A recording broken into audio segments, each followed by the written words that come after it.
كانوا يصوروا الأحداث النازحين ووجود النازحين بخربة الجوز وبالمخيمات. طب هل وصلت أنت أخي محمد للمخيمات شيء؟ فتت على المخيمات؟ لا، على المخيمات ما فتت، ولكن عندي بعض المعلومات بالمخيمات. سمعت بعض الأقاويل ذات وجهي، وكانوا يتصلوا فيها لجميل صائب أنه كان في حالات اغتصاب من السوريين وبعض الأتراك وبعض المسؤولين الأتراك عن المخيمات التركية باغتصاب بعض النساء.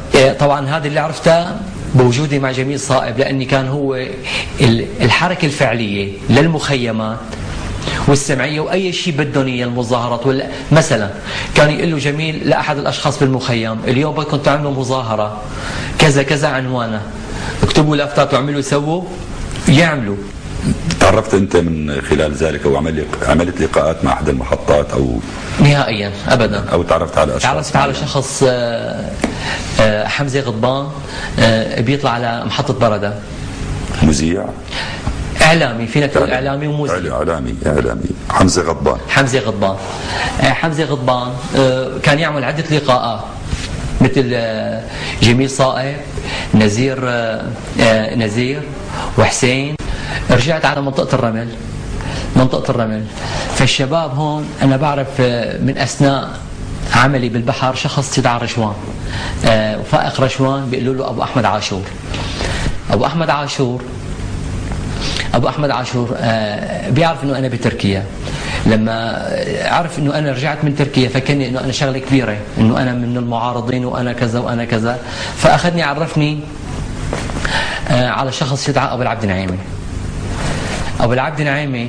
هذا الشخص قائد مجموعة، وهو اللي كان يعمل أكبر كمية متفجرات من الTNT والدولوميت، وهو اللي كان أكثر شخص الملغم مداخل الرمل الجنوبي. فقعدت عنده، أنا قعدت عنده يمكن ساعتين 3، أخذنا وعطينا بالحديث. فقال لي مع مين بدنا نحكي مشان نجيب مصاري مشان نجيب سلاح. فقلت له كان معي أنا ورقة فيها عدة أشخاص من المعارضين، وحتى منهم كان معي رقمه لأبو الفضل وصفره للعرعور كان يقولوا له أبو أحمد. بوقتها أنا كان معي رقمه، بس ضلت الورقة عنده للشخص يدعى عاشور. أبو العبد نعيمي قال احكي لنا مع محمد رحال. حكيت مع محمد رحال، كيفك أستاذ، شو أخبارك؟ أخذنا وعطينا بالحكي. فأطلبنا منه المساعدة، يعني أول شغلة طلبنا منه المساعدة المادية وبعض الأسلحة، لأني أبو العبد النعيمي طلب مني إنه أقول إنه هو عنده 800 شخص مطلوبين وعنده 2000 شخص مسلح. على أساسه حكينا مع محمد رحال يبعث مصاري ويبعث سلاح. فقام بالتحريض إنه أنتم يا أهل الرمل اطلعوا انتم، اول شيء بعثوا النسوان برات الرمل، بعدها بيوم او بيومين اطلعوا انتم رجال المسلحين من قدام، مين ما معه سلاح يحمل عصي يحمل سكين يحمل شنتيانه، اطلعوا ورا المسلحين، هاجموا المفارز الامنيه ومقرات الجيش، واذا بتقدروا تاخذوا سلاح وتنظفوا المدينه من المفارز الامنيه والامنيين والجيش، ما تقصروا. انتم عندكم يعني حتى لو استقليتوا يعني شو الفائده؟ هون السؤال، نحن حابين نجمع القوى مع بعض البعض. لا ما هي نحن القوى اكبر قوه هي موجوده نحن عندنا بالرمل بمنطقه.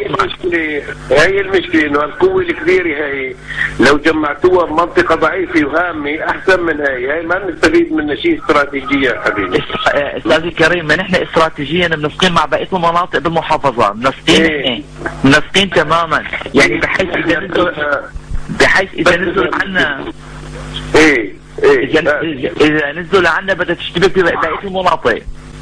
حبيبي نحن بدنا اياكم كلياتكم اللي موجودين في كل المناطق تتجمعوا بمنطقه واحده مشان عنا بعد فتره قريبه تحرك كبير، وتعودوا شو تساووا وتعودوا تحصنوا المدينه مثل ما حماس ساوت. والله هيك يا استاذنا نحن بدنا نعمل ان شاء الله، ونحن عندنا تنسيقيات ببقيه المناطق باللاذقيه، عنا ناس كويس. لا وعنا الزامنا هون حتى نحن قادرين بلا مساعدة أهل البلد، نحن قادرين نحن نطلع من الرمل وبننظف البلد كلياتها ب 24 ساعة بننظفها. هذا اللي بدنا اياه، هذا اللي بدنا اياه. فنحن الرمل حاليا حتى لو استقليتوا وساوي دولة لحالكم ما بفيدنا نحن، لانه نحن بدنا نستفيد منكم لا في تحرير المدينة. ايه فهمت علي؟ هي ناحية. الناحية الثانية طالما في تنسيقيات باللاذقية خليهم يعملوا مجلس ثوري للتنسيقيات. مجلس ثوري كويس؟ ايه مجلس سجل عندك ورقة وقلم، مكتوب عندك ورقة وقلم، من المجلس الثوري للتنسيقيات. التنسيقيات في اللاذقية اكيد. وبيعلنوا بيان انضمامهم الى المجلس الثوري للتنسيقيات في سوريا. مجلس ثوري للتنسيقيات في سوريا. وانتم من هون لاقل من اسبوع ان شاء الله حكينا مع ناس اهتموا في الوضع، ومن هون لاقل من اسبوع او اسبوع ان شاء الله بيصلكم يعني شيء ان شاء الله بعون الله. فحكيت انا مكالمه ثانيه مع مأمون الحمصي، مأمون الحمصي طلبنا منه مصاري وما طلبنا سلاح. فالشخص قال لي انا انسان طلعت من سوريا بشنطه ثيابي ما اقدر امن اي شيء نهائيا، انا يلي بجيبتي يمكن انت معك اكثر مني. تواصلت ايضا مع الصحفي حمزه الغضبان تبع قناه حمزه غضبان اكيد، رجعت حكيت مع حمزه غضبان. حمزه غضبان من كلمه لكلمه فقال لي محمد انت لو انت قادر تبعت لنا سلاح. طبعا هذا كل الكلام عنه لابو العبد النعيمي. ابو العبد النعيمي اهم شيء عنده هو الماده والسلاح، وهذا الشيء طبعا كلياته بالضغط منه.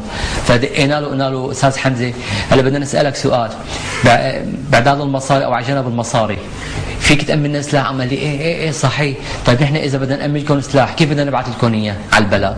قلنا له انت بعته وما في مشكله. قال يعني عن طريق لبنان او عن طريق تركيا؟ قلنا له من عند اي طريق، عن اي طريق ابعته ما في مشكله، نحن فينا نامنه على اللاذقيه ومن ضمنهم قناصات، من ضمن سلاح قناصات. قام قال لي طيب عين خير ما في مشكله. بالضغط منه لابو العبد النعيمي قال لي اليوم بدك تحكي مكالمه اتخذ مكالمه على بردة.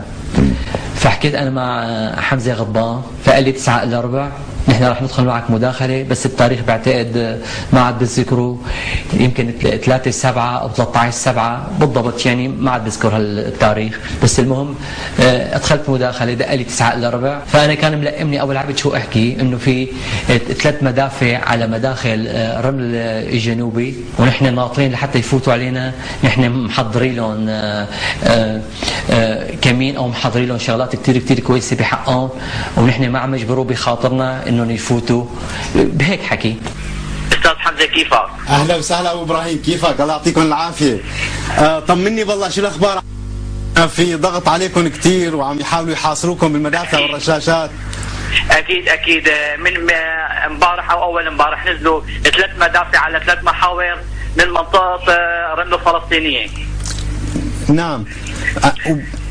تفضل حبيبي. ايه وبكره سمعنا بكره او بعد بكره بده ينزلوا الامن والشبيحه على مخيم رمل على مخيم الفلسطينيه. بس نحن ان شاء الله اذا نزلوا محضرين لهم شغلات كثير حلوه بتناسبهم. فيني انصح الشباب ولا اي شخص وبالاخص الشباب الواعي انه ما يتفرجوا على المحطات المغرضه.